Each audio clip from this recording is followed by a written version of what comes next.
Perwira TNI ditakuti di Asia, Letuin Agus tak terkalahkan. Pelari Indonesia, Agus Prayogo, meraih medali emas nomor maraton putra di ajang SEA Games 2023 di Angkor Wat, Siem Reap, Kamboja, Sabtu, tanggal 6 Mei tahun 2023. Prestasi ini merupakan perbaikan pencapaian setelah pada SEA Games 2021 di Vietnam, Agus harus puas meraih medali perak untuk nomor yang sama.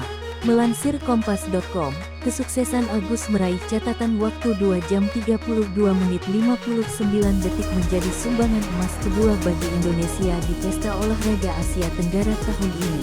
Agus telah mengikuti 7 SEA Games sejak tahun 2009 dan telah mempersembahkan 7 medali emas, 4 medali perak, dan 2 medali perunggu. Prestasi itu diraih pada SEA Games cabang olahraga atletik nomor 5.000 meter, 10.000 meter, dan maraton. Lantas, seperti apa sosok Agus Prayogo? Dilansir dari laman TNI AD, Agus Prayogo adalah seorang perwira pertama TNI AD berpangkat Letnan 1 Letu Kecabangan Infanteri.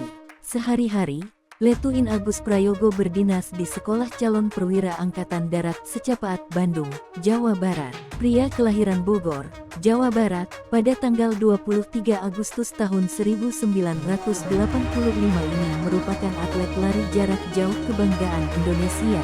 Dia menjadi pemegang rekor nasional untuk lari atletik 3.000 meter, 5.000 meter, 10.000 meter, dan 20 km.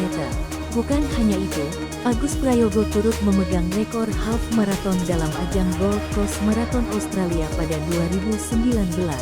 Karir atletiknya melejit sejak meraih juara pertama di ajang Jakarta 10K 2003. Nama Agus juga berjaya di beberapa pekan olahraga nasional. Kemudian pada 2009, Agus Prayogo mulai menjadi wakil Indonesia di perhelatan Asia Tenggara SEA Games yang diselenggarakan di Laos. Sepanjang karirnya di SEA Games dia telah mempersembahkan 7 medali emas melalui cabang olahraga atletik nomor 5.000 meter, 10.000 meter, dan maraton. Agus Prayogo sempat menjadi pelari tercepat pada ajang elit Race Borobudur Marathon 2021. Saat itu, perwira TNI AD ini mencatatkan waktu 2 jam 32 menit.